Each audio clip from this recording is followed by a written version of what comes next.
এই ছোট্ট টবটার মধ্যে আমি লাগাবো মানি প্লান্ট গাছ। আর প্রথমে দিয়ে দিলাম নারকেলের চুলা, তারপরে মিক্সিং করা মাটি, তারপর মানি প্লান্টের স্টেম কাটিং করে লাগাইয়া দিলাম।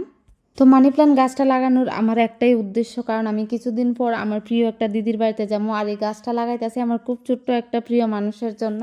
তো আমি যেহেতু গাছ লাইক করি, তো আমি অন্যরারও গাছ গিফট করতে অনেক লাইক করি।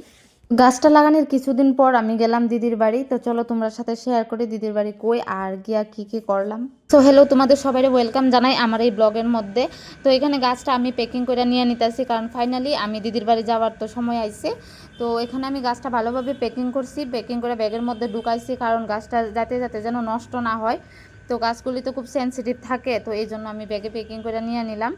তো এখানে আমি রেডি হয়ে গেছি। তো নিচে আমার নেওয়ার জন্য দাদাভাই আইছে। তো অনেক সময় ধরে আমার ফোন করতেছে, দেখা যাক। ফোন করতে করতে অনেক সময় মনে হয় টায়ার্ড হয়ে গেছে। তো আমি যাই ডাক দিয়ে দেখি কি কয়। দাদাভাই, আমার হাসিটা তোমরা ইগনোর করো, কারণ আমি এইভাবেই হাসি। তো চলো আমি রওনা দিলাম, তোমরা সাথেও শেয়ার করি পথে আমি কি কি করলাম।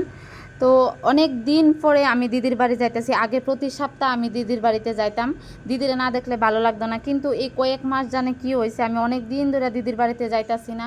জামু জামু ভাবি কিন্তু যাওয়ার হয় না। এখানে যাওয়ার পথে আমি একটা দোকানে ঢুকে গেলাম, ওরিফ্লেমের এই দোকানটাতে তোমরা সব ধরনের শ্যাম্পু, সব ধরনের কন্ডিশনার, যত কসমেটিক্সের জিনিস আসে সব পাইবা। তো আমি ঢুকলাম একটা শ্যাম্পু নেওয়ার জন্য, কারণ দিদি কইতেছিল একটা শ্যাম্পু আনার জন্য। তো আমি দেখলাম শ্যাম্পু, যে শ্যাম্পুটা নিতে চাইছি এই শ্যাম্পুটা এখানে তখন অ্যাভেলেবেল আসলো না। তো এই জন্য আমি লিলিয়ামের বডি মিল্কের একটা বডি লোশন নিয়ে নিছি। তো এখানে দুইটা নিছি, একটা দিদির জন্য একটা আমার জন্য। এই দোকানটাতে তোমরা সব ধরনের কসমেটিক্সের জিনিস পাইবা, মেকআপ থেকে শুরু করে body lotion, face wash, shampoo, hair কালারের যা যা লাগে একটা কসমেটিক্সের জিনিস এই দোকানে সব আছে।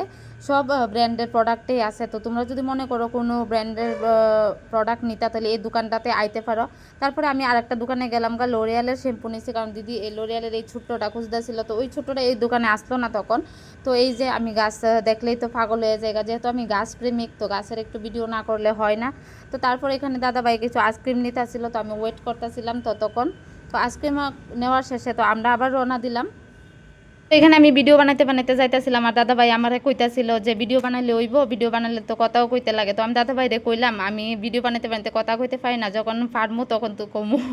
তো এখানে আমি আয়া পড়লাম দিদির বাড়িতে, আর আমি অনেক এক্সাইটেড দিদির দেখার জন্য, কারণ অনেক দিন হয়েছে আমি দেখছি না। আর দিদির কুলে কিন্তু একজন নতুন মেম্বার, যা আমি কইছিলাম যার জন্য আমি গাছটা রেডি করতেছিলাম, এই যে মেম্বার দিদি কিন্তু ঘুম পাড়াইতেছে, এই জন্য তোমাদের সাথে শেয়ার করছি না, ক্যামেরার সামনে আনছি না। আর এই হইছে আমরা শান বাবা, মানে আরেকজন বড় দিদির ছেলে। ওয়েলকাম। আরেকজন শেফ এখানে রান্না করে লাইতেছে। এই শেফে কিন্তু সব পারে রান্না করতে, ছেলে কিন্তু ভালো আছে, সব কাজ করতে পারে। খিদা করতেছো দাদা ভাই?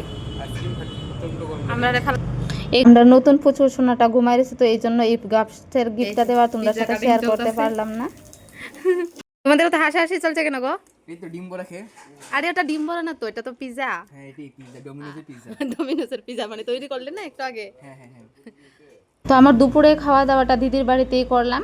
তারপরে কি করছি নেক্সট ভিডিওতে শেয়ার করবো তোমাদের সাথে। আর আমার এই ভিডিওটা তোমরা ভালো লাগলে একটা লাইক কমেন্ট করে দিও, আর সাথে থেকো। টাটা, দেখা হইব নেক্সট ভিডিওতে।